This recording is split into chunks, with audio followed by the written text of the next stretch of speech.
9 शक्तिशाली पोलीस अधिकारी विरुद्ध एक ज्युनियर महिला कॉन्स्टेबल। साहेब, मी सगळं खरं सांगते, पण माझ्या 2 लहान मुलींच्या सुरक्षेचं काय? स्वतःच्या जीवाची आणि नोकरीची पर्वा न करता खाकी वर्दीतल्या 9 नराधमांना फाशीच्या खांबापर्यंत खेचणाऱ्या एस रेवती यांची ही अंगावर काटा आणणारी गोष्ट। तमिळनाडूच्या त्या काळ रात्री पोलीस कोठडीत नेमकं काय घडलं होतं, पहा हा खास व्हिडिओ। मित्रांनो, ही घटना आहे तमिळनाडूच्या साथानकोलम मधील। जून 2020 मध्ये लॉकडाऊनचे नियम मोडले या कारणावरून पोलिसांनी पी जयराज आणि त्यांचा मुलगा बेनिक्स या दोघांना ताब्यात घेतले।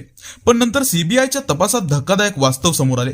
त्या बाप लेकाने कोणताही नियम मोडलाच नव्हता, ती केवळ पोलिसांची अकड आणि अहंकार होता। त्या रात्री पोलीस स्टेशनमध्ये जे घडलं ते ऐकून तुमचीही रूह कापेन। त्या दिवशी एस रेवती तिथे ड्युटीवर होत्या। त्यांनी मॅजिस्ट्रेट समोर दिलेल्या जबाबानुसार पोलीस स्टेशनच्या आतून ओरडण्याचा आवाज येत होते। बेनिक्स आणि जयराज, ऐक खूप लागतंय, आम्हाला सोडा, अशी विनंती करत होते। पण 9 पोलीस अधिकारी दारूच्या नशेत त्यांना अमानुषपणे मारत होते। रेवती यांनी सांगितले 5 सर्वात महत्वाचे आणि भयानक मुद्दे।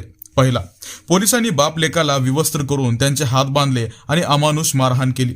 दुसरा, त्यांच्या गुप्त भागावर बुटांनी प्रहार करण्यात आले, ज्यामुळे त्यांना गंभीर दुखापत झाली। तिसरं, मारहाण इतकी भयानक होती की जमिनीवर रक्ताचे थारोळे साचले होते आणि पोलिसांनी त्या जखमी बापलेकाकडून ते रक्त पुसून घेतले।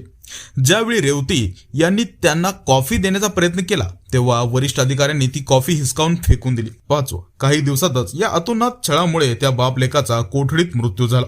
ज्यावेळी या प्रकरणाचा तपास सुरू झाला तेव्हा अख्खे पोलीस स्टेशन सत्य लपवत होते, पण रेवती यांनी धाडस दाखवले। त्या म्हणल्या, मी 2 मुलींची आई आहे, मला भीती वाटते, पण मी गप्प बसणार नाही।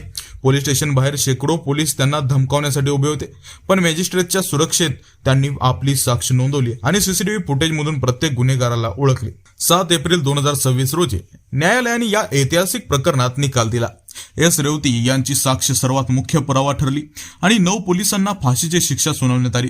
खाकी वर्दीतल्या अशा राक्षसांना फाशी मिळवून देणाऱ्या या खऱ्या सिंगमला आपला सलाम। तुम्हाला काय वाटतं?